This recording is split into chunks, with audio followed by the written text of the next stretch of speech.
Shortly after learning it, they demoted Orr, the DOJ. He's still there. They demoted this guy, taking away his associate deputy attorney general title and moving him full-time to another position running organized crime drug enforcement. Why is he still there? Why was he still there? The news also stunned some of those who had been investigating the matter. Yeah, they knew that knowledge of the dossier extended to some in the FBI. That was bad enough. I mean, the question is, how could the FBI endorse and consider underwriting one campaign's dirt-digging operation in the middle of an election? Which is what happened here. This dossier was a phony baloney created document that had no basis in fact, that was passed off as serious intelligence. It was accepted by all of these parties as serious intelligence. I'm here to tell you, I'll go out on a limb. I think every one of these people, from Brennan at the CIA to Clapper to everybody else in this loop, I think they knew this dossier was bogus and phony, and not one word of truth was in it from the get-go. And they didn't care. They thought they'd have the ability to make and portray this as legitimate, serious intelligence. They'd already set the table for Trump-Russia collusion. It had been a story that had been out there for months. They control the media. They control the deep state. In their mind, I'm sure they thought they'd have no problem selling this. And now, as time has dragged on, and the dossier has failed, it was Comey that got fired, not Trump. It was Hillary that lost the election, not Trump. Everything they've done designed to get Trump has actually taken out some of these guys. And now we're learning that there was contact between the Obama Department of Justice and the Obama FBI and the people who wrote and paid for the dossier. This is bombshell. Now here's CNN in the midst of all this, trying to hide this and counter it with the fact that there's some email that's been discovered that somebody tried to give WikiLeaks document to the Trump campaign. And what they're trying to do there is the Russians, because they obviously hacked the Democrats, the Russians were trying to get Clinton defeated. They wanted Trump to win, and so they offered the WikiLeaks documents to Trump. Doesn't matter whether Trump took them. It's all about the collusion. CNN's making a fool of itself. But their audience is going to lap it up. You know, all 200,000 that watch them are going to lap this up. The other thing I saw right before the hour began, you know, George Papadopoulos, the other guy that's been pursued here with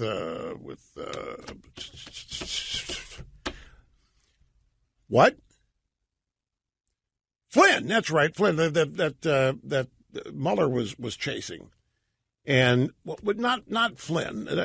I want to lump him with Manafort, but it's not Manafort either. But he was a low-level campaign player, and they've indicted him or done something. Anyway, his fiancée, CNN just had a tape, an interview with his fiancée, dropping the dime on the guy. She can barely speak English. She's, I guess, Latvian, Estonian, or Russian. And the CNN info babe doing the interview. So, in your opinion, your fiancé was not the low-level campaign player the campaign says he was? Oh, no, he was not. He was not. No way low. No, not low. Totem pole, no. How do you know? Because my fiancé told me he was not low on totem pole. Oh, geez, okay. CNN is trying to pull out all the stops. They haven't stopped. They're going to keep on. It's now becoming hilarious. Okay, picking up and where we left off to the phones, we're going to start in Orlando. Dennis, great to have you with us on the program today, sir. How are you doing? Good. How are you, Rush? Thanks for taking my call. Yes, sir. There's two quick points I'd like to make. The first is in 2008, I was watching Fox News, and Obama was talking to a bunch of college kids. He was telling them not to listen to Rush, to listen to other news outlets. You'd be better off. And I'm thinking, what is it about this guy that Obama's so afraid of? And I started listening to you. And I've been listening to you ever since. And the reason why is you speak the truth. That's what he's afraid of. So you back it up with facts. I'm so happy to hear that Obama told you not to, and it stirred you into doing so. I'm thinking, what is it about this guy? Why is he afraid of him? Why doesn't he want me to listen to him? And the other one is you think Hillary will ever be brought up on charges? Because a lot of us are really, You know what? I got to tell you, you've been listening since 2008, Dennis? Is that right? Yes. I asked this question. I am asked this question numerous times. I've been asked this question about 10 times since Thanksgiving, maybe the beginning of November. And every time I answer this is what I really think. I am hit upon people getting so mad at me, claiming I should stop saying this because of the influence and power that I wield. My instinctive answer, do I think Hillary will go to jail? Do I think Hillary will be indicted? No. And every time I say that, people say, you can't say that. You got power. People listen to you. Your influence. If you say it, she's going to skate. You got to say yes. Not only is she going to, she should. Let me tell you why I say it, folks. James Comey had all the evidence he needed to indict her. That's why I kind of laugh when people... Have you heard the theory that Mueller, the reason he has all these pro-Obama investigators is because he's really, at the end of this, going to indict Hillary and he doesn't want any allegations of bias? Folks, they're not going to indict Hillary. They overlooked every crime she had committed with her email server, trafficking in top secret documents. That was the whole point of Comey's July 5th press conference. She has been exonerated. Said, well, we couldn't find any intent. They've got everything they need right now and have had for a year and a half or longer. They're not doing anything with it. All right, this is good. Sarah Carter, a great info babe, great reporter at Circa News, is reporting that Devin Nunes, who's back running the House Judiciary House Investigations Committee, whatever. I get these committee names confused. He took a break from the investigation on the Russian portion of it, on the basis that he was tainted. The pencil neck Schiff said he was tainted because he'd gone to the White House. He'd seen some intel that was helpful to the president. He went public with it. And he didn't share it with the Democrats on the committee, so they said that he's tainted. So there's been an investigation. Devin Nunes was entirely exonerated, not guilty of anything. So now he's back, and he says that he's going to be issuing subpoena today for Bruce Orr. Bruce Orr, the guy we told you about yesterday, right-handed Sally Yates during the Obama administration, who was chatting up Christopher Steele about the Trump dossier prior to the election. Orr met with Chris Steele, who wrote the Trump dossier before the election. Might have assisted in funding the dirty dossier, or met with Chris Steele prior to the election to fund the dirty dossier. How the deep state operates is being uncovered here, hit by hit, how the administrative state operates. This is a bombshell. Meanwhile, we have an audio soundbite. I'm sorry, the fiancée of Papadopoulos is not Estonian, Latvian, or Russian. She's Italian. And we have the audio sound. No, we don't. What? Let's see. Well, I don't have it here. I thought I did. Let me get back to the phones while I look for it. Here is William in Cleveland. Great to have you on the program. Hi. Mega Dales, Rush. I've been listening to you since 1987. Before you had for the bake sale you had for Dave up in Colorado. I was calling you know that we have a president that's a street fighter. He's not going to back down because of the fact that he was raised and taught about being for God, home, and country. Plus, he came up earning his way. He won and he lost lots of money. He knows the inside running a business and everything, and he's going to run the country the same way. So that's why I voted for him. And you don't have any regrets about voting for him? Not at all. And the thing is, usually when I answer a question when I go apply for a job, I skip over who my ethnicity is because I am an Afro-American. I consider myself an American. That's all I am, is an American. And that's why I'm for America, was raised the same way. Wow, that's incredible. So you're not hyphenated at all. You just call yourself a flat-out straight I'm an American. Okay. I am an American. I believe in our country. I believe in God, home, and country. This country has given us many opportunities. Even when we fail, it allows us to be able to take it back on our feet if we're willing to work, and we can achieve despite whatever else is going around us. And that's why I like Trump, because Trump is a fighter, and he will not quit. He uses the tools he has at hand, and he's going to succeed because of that. He's not going to allow his party to beat him. He's not going to allow the Democrats to beat him. He's not going to allow the media to beat him. Let me ask you a quick question. Is there anything that the mainstream media has reported or tried to report that's made you stop and think from it? Has there been a single instant where they've made you doubt your support for Trump? Never. Remember, I listened to you since before 1987, just about. And I know for the fact you said the media lies and cannot be trusted. And it's been proven time and time and time again. They never tell the truth. There you go. Why would I believe them? There you go. Dan's Bake Sale. That was like in 1989. We Yes, started sir. the program like in late 1988. You're a lifer. You've been here. I can't ask for more than that. Plus, on top of that, I remember you told me the only thing he made a mistake was he didn't make enough cookies. He could have made a killing that day. I never forget that when you said it on the air. Oh, well, this guy, Dan, never knew the opportunity he had. This is the most amazing thing. You want to hear the Dan's Bake Sale story real quick? Let me tell you real quick. I don't want to belabor this because there are other things they want to get to, like Trump doing a rally for more tonight, but he's not going to Alabama to do it. This is very clever. Back in the early 90s, this is after Bill Clinton had been immaculated.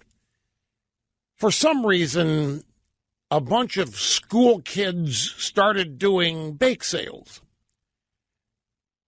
Well, but that came later. The reason for the bake sales was originally to raise money for the school or whatever.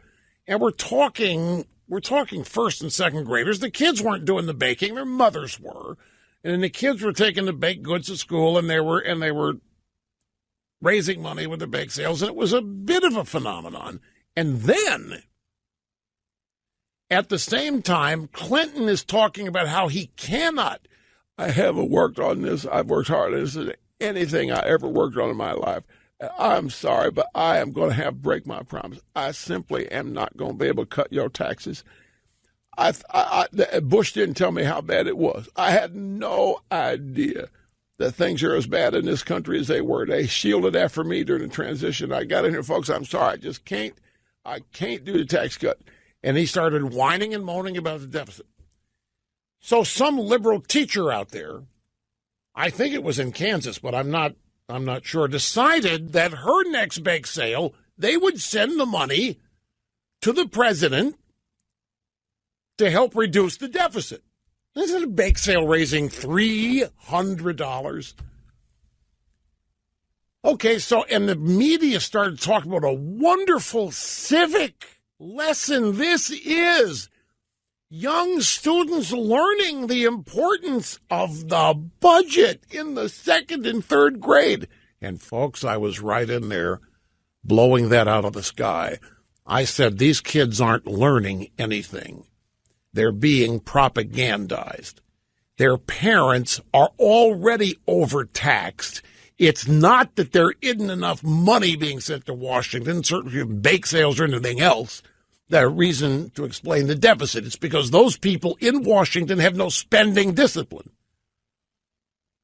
But nevertheless, it was such a great, great liberal opportunity. And so bake sales sprung up all over the country with the objective of sending the money to Clinton. The kicker was that Clinton kept it. That's what I couldn't believe. This guy actually kept the money these little kids were raising from selling their little divinity packages and whatever, their baked products. He was keeping the money and thereby furthering this bogus lesson that little kids even need to send their money to Washington to help with the budget.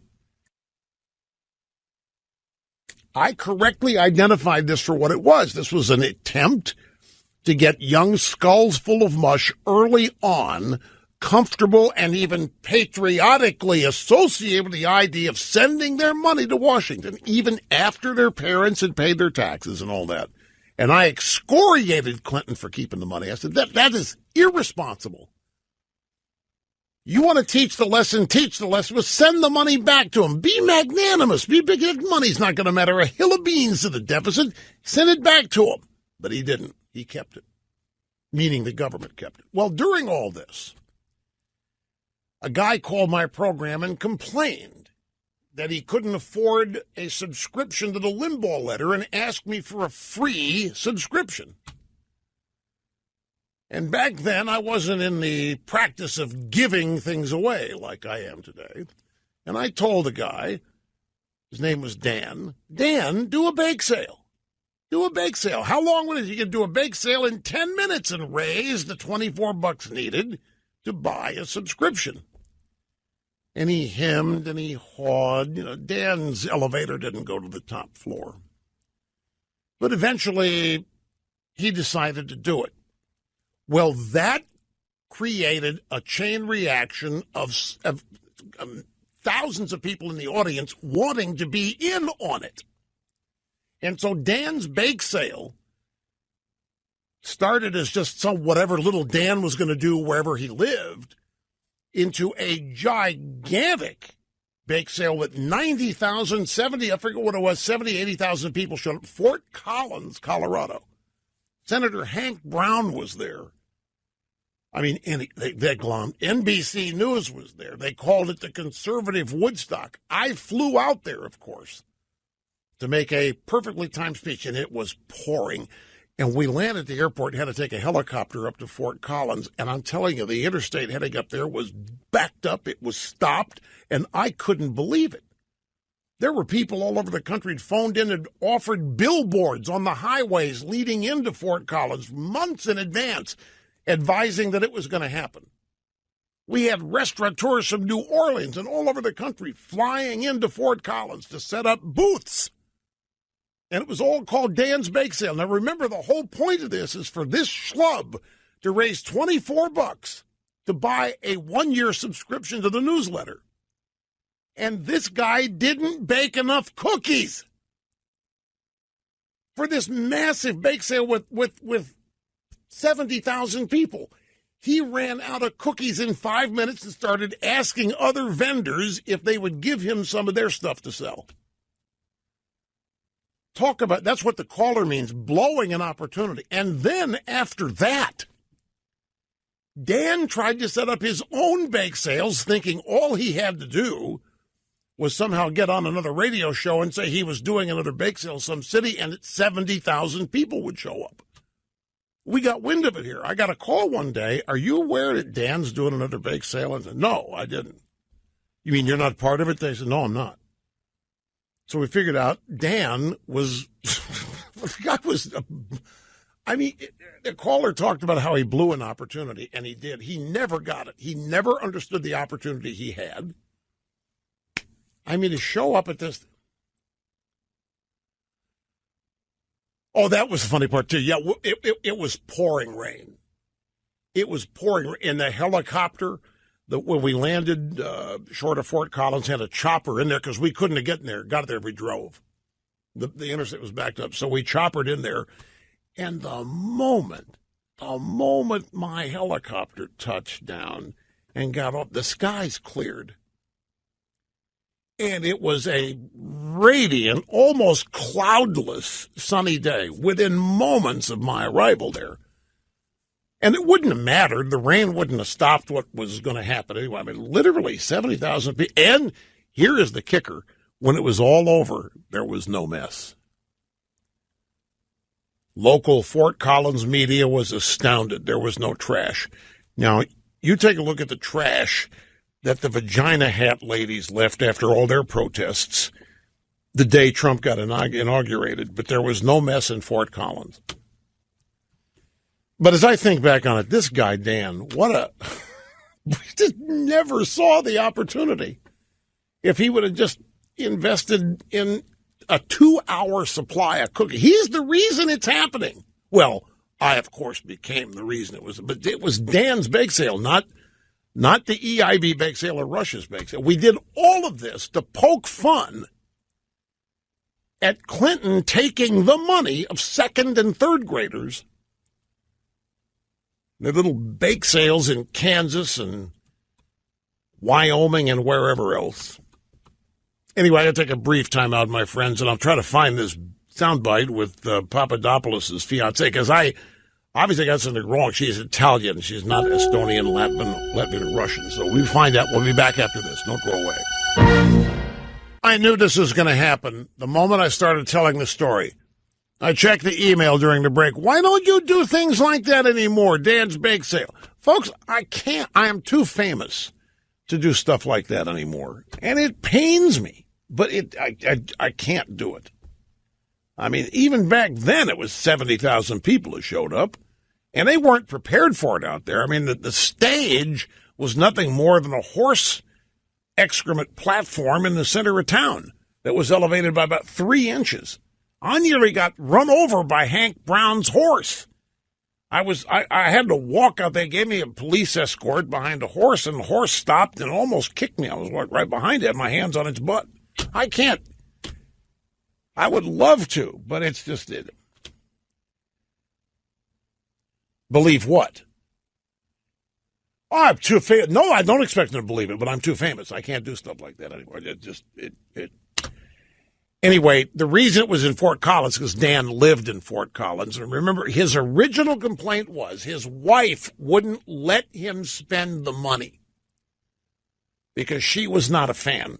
She wouldn't let him spend the money on a subscription to the newsletter. So that's when I suggested they do a bake sale and leave his wife out of it if she didn't want to be part of it.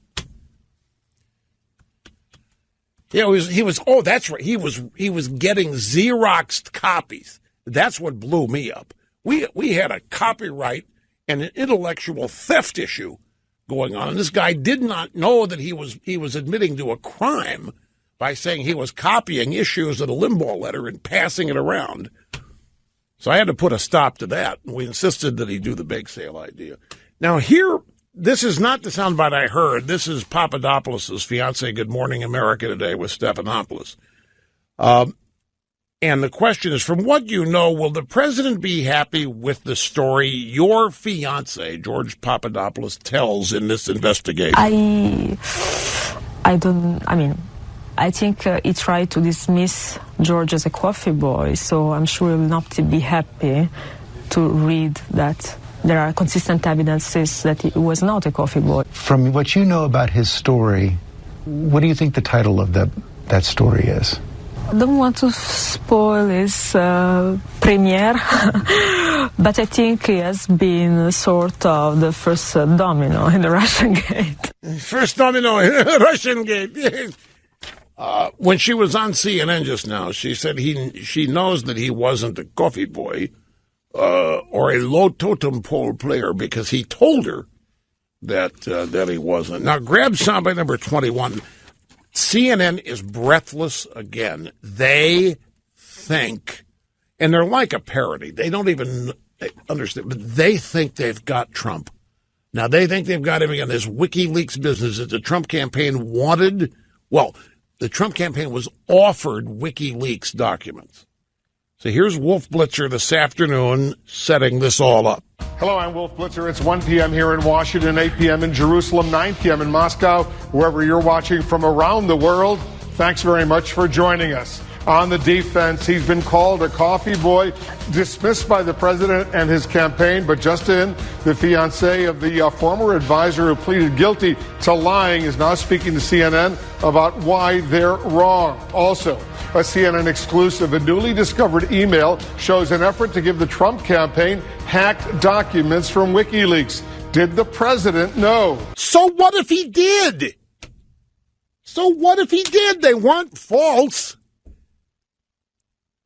You guys were the one trafficking in phony, made up opposition research and treating it as low as legitimate intel.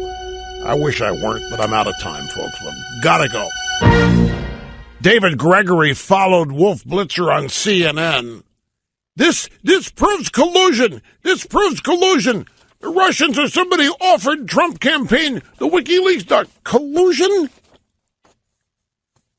I'm enjoying watching these people dig their own graves, especially if they don't know what's happening. They think they are triumphing here. Meeting and surpassing all audience expectations every day as America's real anchorman and America's truth detector and the doctor of democracy. Let's hit it. Live from the Southern Command in sunny South Florida, it's Open Line Friday. And as usual, we get to the last hour of the program. We're going to squeeze a bunch of stuff in here. Got to listen fast because I'm probably going to be talking fast. 800-282-2882, the email address, elrushbo@eibnet.us. Okay, David Gregory, this soundbite kind of sums up the hopes and the dreams and the thinking of the drive-by media and the Democrats, because I'm telling you, do not doubt me on this. These people, okay, CNN, MSNBC, ABC, CBS, NBC, where they wake up every day. All of these people, producers, assignment editors, reporters, on-camera talent, script writers, they all wake up every day. This is what gets them out of bed. With the hope, with the belief that that day is going to be the day, that the evidence linking Trump to Putin to steal the election is going to surface. That is what has gotten them out of bed every day since about a week after the election. It intensifies every day. They're so lost in their own lie, a lie they've created, a scenario that they have created. They're now immersed in it. The lie has become reality, and each and every day they wake up. Every one of them individually, competing against everybody else and at the same time organizes a fraternity. They're going to get it. Somebody's going to get it, hopefully them. Somebody's going to get the smoking gun evidence. An email from Vladimir Putin after the election to Trump saying, "Attaboy, I knew working together we could make it happen." They think it exists. So when news hits that the WikiLeaks documents, which are the result of a hack, were offered to the Trump campaign, it's near orgasm time. Most recently at CNN, Wolf Blitzer just was breathlessly promoting it. Here's the news analyst, former host of Meet the Depressed over at NBC, David Gregory at CNN, speaking with Blitzer, analyzing this, saying that this proves collusion. This really gets to the point, if it's accurate, if it's really borne out, if that connection is borne out, because we ask the question, why is it that this administration was so willing as a campaign to cozy up to Putin, specifically in Russia generally? What is it that they were getting in return, and what were those relationships like during the campaign? This provides the potential to get some answer, that maybe there was something of value, in this case, dirt on Hillary Clinton, that was provided in the form of hacked emails. And you had the president as a candidate saying, I love WikiLeaks, and he was encouraging Russia to hack or find missing emails from the server. So it gets us closer to that nexus between Russia and the Trump campaign. It does not. There isn't a nexus. That's the whole point here. There wasn't any collusion, not like these people mean. And this is the flimsy evidence to support it? I'm going to parse this. I'm going to go through it. But I'm going to question. Okay, so supposedly the Trump campaign, somebody there was offered information from the WikiLeaks or information of the WikiLeaks hack. We don't know if they took it. We don't know if somebody accepted the offer of information. How can a perhaps totally random email, how do we know that the Russians weren't shopping this to everybody? But that's not even the way to do this. Gregory says this really gets to the point. If it's accurate, so once again, they're reporting something they don't know and can't confirm. If it's accurate and if it's really borne out, if that connection is borne out, because we asked the question, why is it this administration was so willing as a campaign to cozy up to Putin specifically and Russia generally? Were they? No, seriously. Maybe I've missed something, and maybe I've forgotten something, and maybe I saw something and didn't register. But I'm serious. Is there a documented series of events or occurrences that show the Trump campaign cozying up to Russia? Is there, what Gregory's asking, the question, why is it that this administration was so willing as a campaign to cozy up to Putin specific? When did that happen? Did I miss something here? Snerdley is yelling in my IFB that it didn't happen. And I don't. Well, I'm getting to that. That's a joke, and they still don't get that that's a joke. They'll never. These people do not have a sense of humor. It's amazing that comedians on the left have television shows because they are not funny. They really do not have one. I sense of humor. I'm not even just using the cliched phrase. They do not recognize humor. They're so lost in political correctness and so waiting to be offended that they do not recognize humor. Speaking of humor, there's Al Franken. Oh, that's video of him walking out after threatening to resign yesterday. He didn't resign. Well, but that's been there, done that. Next question from Gregory. What is it that they were getting in return, and what were those relationships like during the campaign? What is this about? So we got a random email offering what ended up on WikiLeaks, offering it to the Trump campaign. Now, while this is happening, don't forget, and this is something I really don't think, even though they've reported it, I don't think they remember it. I don't think it registers. If I'm wrong, and if it does, then they're willfully, purposely ignoring it. The collusion, I'm sorry, folks, I'm sure you're tired of hearing me say this, but it needs to be repeated and shouted into these people's eardrums. The collusion with Russia occurred in the Hillary Clinton campaign and the Democrat Party and the Obama Department of Justice. It was the Hillary campaign that bought, commissioned as a piece of art, the Trump dossier as a campaign opposition research document that everybody passed off as legitimate, serious intelligence. How do you even cast aspersions and suspicion on Trump when you have no doubt of the collusion between Hillary and her campaign and the Christopher Steele, the guy that wrote the dossier, the Fusion GPS company, the middleman that paid for it, and that law firm that ran the money, and the Russian government, the agents helping Steele write that dossier? How do you ignore that in reporting this basically meaningless story about an email offering the Trump campaign WikiLeaks documents? The WikiLeaks documents didn't need to get to Trump in order to be publicized. They ended up at WikiLeaks, and nobody denied a single contention in them. And nobody denied, no Democrat ever said that what was in the Podesta emails was not true. They never denied any of it. So while they ignore legitimate collusion, legitimate payments, while they ignore the latest news that the right-hand aide of Sally Yates at the Obama Department of Justice was talking to the author of the Trump dossier after the election.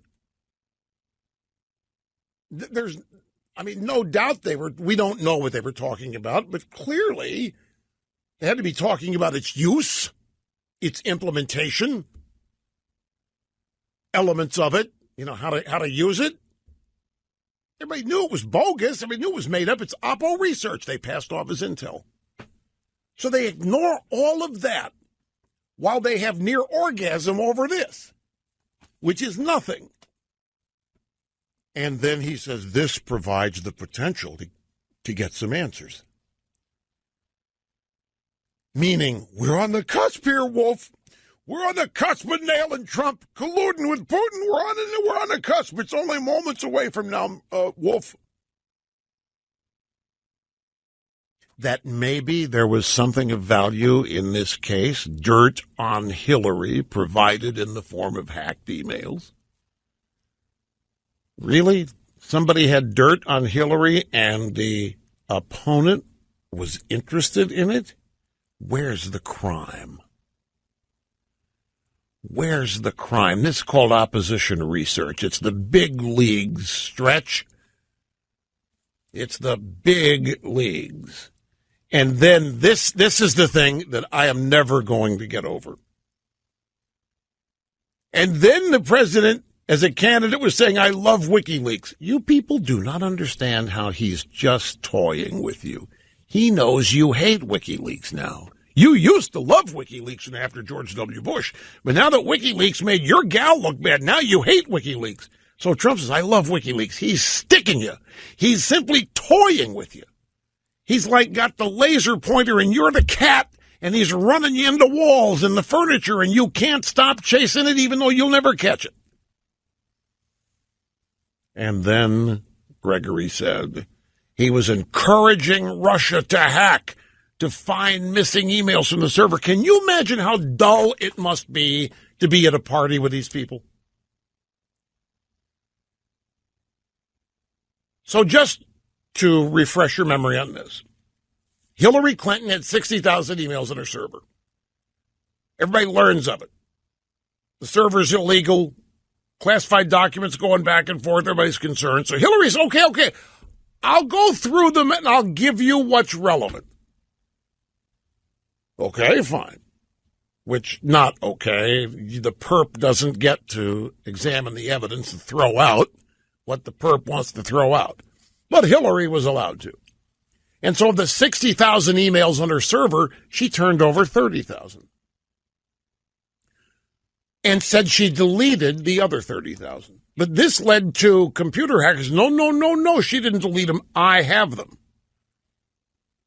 One hacker named Kim.com said, I have them. Other people said, no, I have them. Another hacker said, I know where they are. I can get them. Hillary kept saying, I don't know where they are. The Democrat Party, I don't know where they are. So in the midst of all of this, Trump is doing a press conference. They're asking him questions about it. And he said, hey, Russia, maybe you can find the missing emails. And if you do, turn them over to the American media. They might be interested. Ha ha. This was another poke in the eye because the cover-up of the missing 30,000 emails was on. The media didn't care where they were. That Hillary had deleted them or hidden them was fine with them. They were not interested in any of this becoming a Hillary scandal. So Trump makes this joke. It is, if I must tell you, this is my sense of humor to a T. It's exactly how I would have done it. I would have mocked them, and I would have made fun of their so-called concern. And they're out there all these months accusing Trump of colluding with the Russians, and he's just jamming it down their throats, and he's toying with them because he knows he didn't collude, and he's getting the biggest kick out of winding these people up and having them unravel. So he says, Russia, maybe you can find the 30,000. And this becomes Trump requesting the Russians to hack Hillary. There isn't a single reasonable, sane individual who watched that press conference who thought that Trump was encouraging or asking the Russians to hack Hillary's email or her network or her server. But every damned one of these drive-by people took it exactly that way, and then they got righteously offended and indignant. Do you see what he just did? He advocated hacking. Trump just told the Russians to go ahead and continue to hack Hillary's email. I don't know how you get there, but you must have zero sense of humor in order to think that Donald Trump was actually advocating political crime. He was trying to mock the phony premise of the Hillary campaign in the media. He was ramming it right down their throats. And in truth, what he was doing was mocking their jobs. There's 30,000 missing emails, and they didn't seem to care about it. They're asking him about it, and everybody else says they know where they are, but the Democrats are not interested, the media's not interested, the Obama administration is not interested in where they are. So Trump asks Russia to find him. I mean, it was actually one of the funniest things. And when I saw the way these people reacted to this, I was in stunned disbelief for 5 minutes or so, till I remembered who these people are. And they're still living it. They're still, this Gregory soundbite proves they still think that Trump asked the Russians to hack. Because he was already colluding with them, don't you know? He had already cheated in the election, cheated in Hillary, and working with the Russians, so he's just asking them to keep doing what they had already been doing. The fact that they believe this, and I don't think they're acting. I know some of you, no, Rush, they're just posturing politically to advance the agenda. Maybe some of them, but I'm telling you, they believe it. Don't doubt me on this. Folks, they don't live in the same universe, the same world we do, and they don't think anything like you do. And they all think alike. They are all, it's group think. You want to know how to define it, watch the drive-by media, and that's what it is. El Rushmo coming to your emotional rescue daily, the EIB network, the Limbaugh Institute. Julian Assange has denied forever that Russia was the source of the documents WikiLeaks posted. Julian Assange, I don't care what you think of him, I'm just telling you what he said. From the beginning, he has denied that Russia was their source. He's got 2 tweets out there today. Here is the first one. This is fake news, CBS, you pathetic excuse for media organization. I challenge your controlling oligarchs, the Redstone family, to a $100,000 bet that providing access through WikiLeaks to our unpublished information is false. So he's challenging them at $100,000. Show me your proof. You prove that we offered this access, I'll give you $100,000. The next tweet from Assange that came about 21 minutes later. Another CNN plus CBS story about WikiLeaks today turns out to be a 100% fake news. Another Brian Ross moment. Who's going to get fired? And then the pièce de résistance. The Washington Post. You ready for this? Email pointed Trump campaign to WikiLeaks documents that were already public. Well, yes, this is my point. The documents were already there. And wait, you know what this really is? This is another trap. The WikiLeaks documents were already public. They were already posted. Now we've got a story out of nowhere, out of the ether, that WikiLeaks or somebody offered the Trump campaign fodder against Hillary when it's already published and already public. It would have been worthless. The Trump campaign wouldn't have needed it. They wouldn't have sought it. It was already all over WikiLeaks.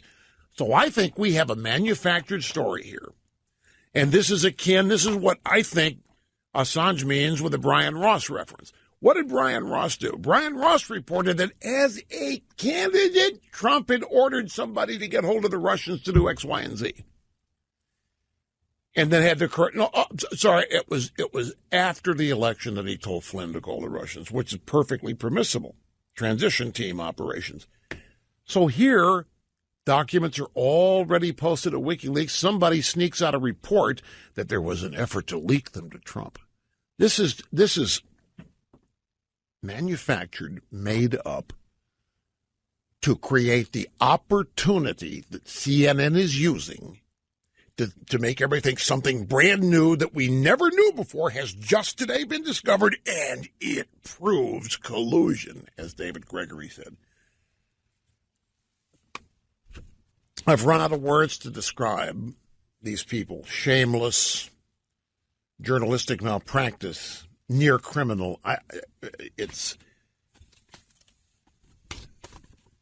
dangerous, way beyond the constitutional mandate. I don't know how you describe this, but it is dangerous that these people have the ability to do this. I have 34% of millennials would prefer sex with bots. 34% of millennials would prefer to have sex with bots. Yeah, and I predicted it. I predicted it. The bots, they don't hassle you. They don't. More than a quarter of millennials say they would replace a human lover with a droid. It's a UK Daily Mail. 27% of 18 to 34-year-olds would form a relationship with a robot. British men were 3 times more likely to form a relationship with a robot compared to women. Men are more likely than women to prefer their social media lives to their real ones. That's everybody. That's the problem with it. There you have. That is the problem with social media. Everybody lies and talks about what fun they're having. And when they left Monte Carlo and they're heading over now to Cannes, when they finish Cannes, they're heading to the Hotel du Cap eating rock.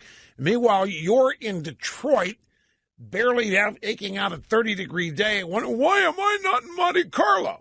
Everybody's lying about the great life and all the fun they're having. It's creating psychological problems, and that's why people report that they prefer their social media lives to their real ones. 70% said the smartphones are weakening human bonds.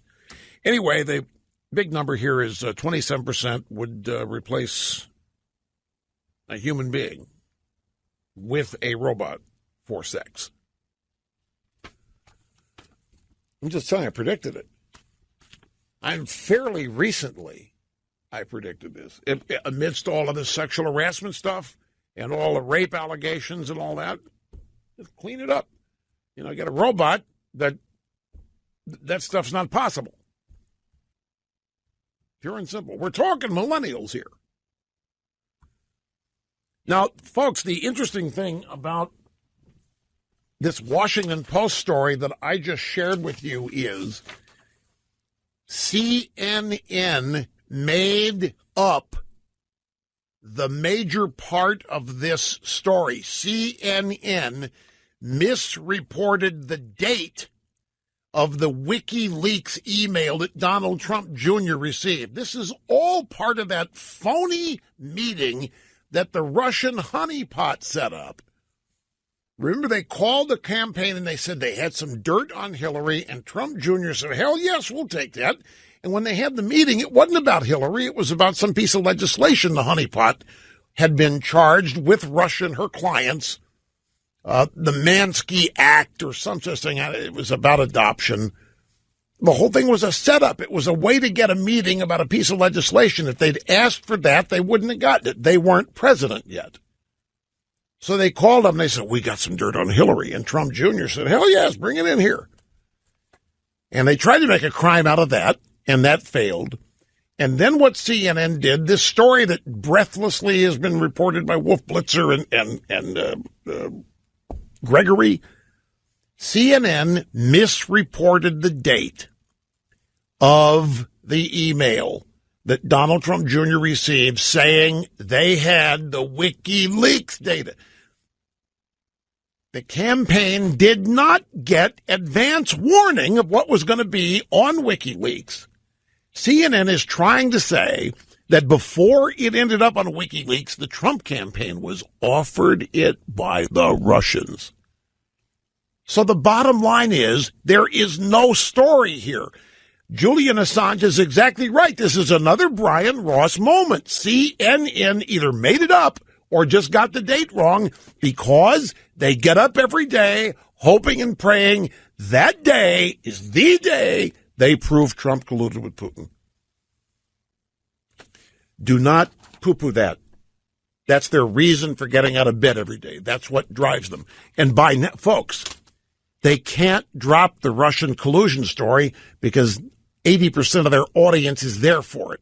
All of these insane liberals all over America watching Colbert, watching MSNBC, watching CNN, they have to be fed this. They can't accept that this guy Trump actually outsmarted them and beat them.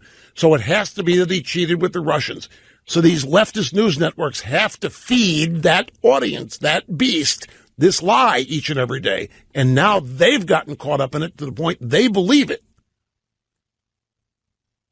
It's gone beyond the fact that they know they're pushing a sham. It's now swallowed them, and they've become part of it. This is a major, major journalistic error that they're going to try to sweep over and ignore.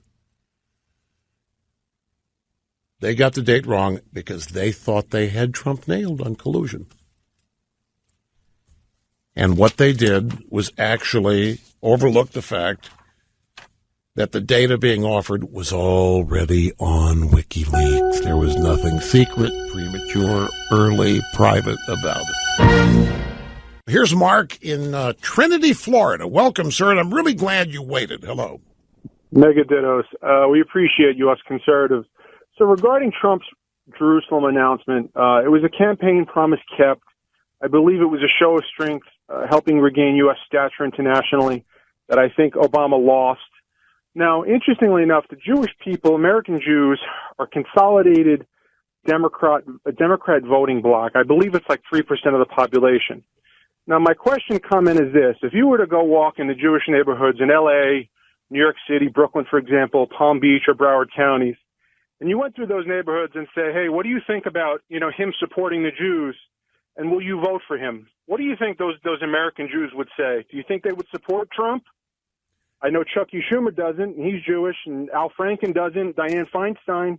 They represent those people I just mentioned. They don't support this. I think that this announcement is great, for America, but what I don't understand is why the Jews, as a bloc, won't support Trump on this. Well, some do, but I know what you mean. You're talking about the Hollywood left Jews, Jewish people, the New York City. You're talking about Democrat Jewish people. And look, I've wondered the same question until I finally figured out the answer. People have been asking this question, and not just about Jewish people. How it seems that there are a lot of groups that stay loyal to the Democrat Party, even though the Democrat Party is not loyal to the primary group they're members of. So basically you're saying, how come Jewish people will not recognize that Trump's move here is an aid to Israel, is a good thing? It just signifies what's already real anyway. Every government aspect in Israel is in Jerusalem. The answer to the question, Mark, is that liberals are liberals first, and whatever else they are, second and third. So in the case of liberal Jewish people, they are going to be liberal and loyal Democrats first and foremost. And whatever interests that their Judaism, you would think, would assign, will be subordinated to whatever the liberal agenda is. So if the liberal agenda is we've got to get Trump, Trump can't do anything right. This move to make Jerusalem the capital is damaging, even if they privately, secretly like it. They can't join Trump because they must remain loyal to liberalism first. It sounds simplistic, but it is the answer. Here's Ray in Salt Lake City, Utah, on Open Line Friday. How you doing, Ray? Great to have you with us. Great. Thank you. Merry Christmas greetings to you, Rush. First-time caller, second-generation listener. Great to have you. Over here in Salt Lake City today. And just wanted to get your take on the I know you're a Pittsburgh Steelers fan, and so am I. I'm actually second generation on that. My dad was a Harrisburg, Pennsylvania resident, and so I grew up loving the Pittsburgh. I have more faith in them, but right now we're up against the Ravens next, and just wanted to see what your take was with them getting into the playoffs and just carrying on without Juju. I'm just going to miss Juju Smith-Schuster, number 19, for one game. Ryan Shazier is out for the season, no doubt. And he was important. He's the best tackler on the field, and he's the the middle linebacker, the captain of the team, and defense especially. What I've noticed about Steelers, and I have to be honest, Ray, I haven't watched as much this year since the kneeling protest began. It made me sad. But the Steelers are my team. One I've noticed about them is they play to the level of their competition and frustrate the hell out. I mean, they should have rolled through Green Bay, and it took a last-minute field goal. Ditto. The Bears, they lost to the Bears in one of the first early games. And Cincinnati, they really should have rolled over Cincinnati. Shouldn't have taken a last-minute field goal there either. Now they got the Ravens coming. The Ravens are not lighting it up on fire. The offense starting to come back. They'll rise. The game everybody's looking forward to is a week from Sunday, New England and Pittsburgh. That's where Steelers fans still lack the confidence that the Steelers secondary can hold up against Tom Brady. And I don't know either about that. Okay, folks, it's another December weekend, and for many parts of the country, you're going to get frigid. Major snow in southeastern Texas. It's amazing. Hope you have a great weekend, and we'll be back here on Monday, as I say, revved and ready to go.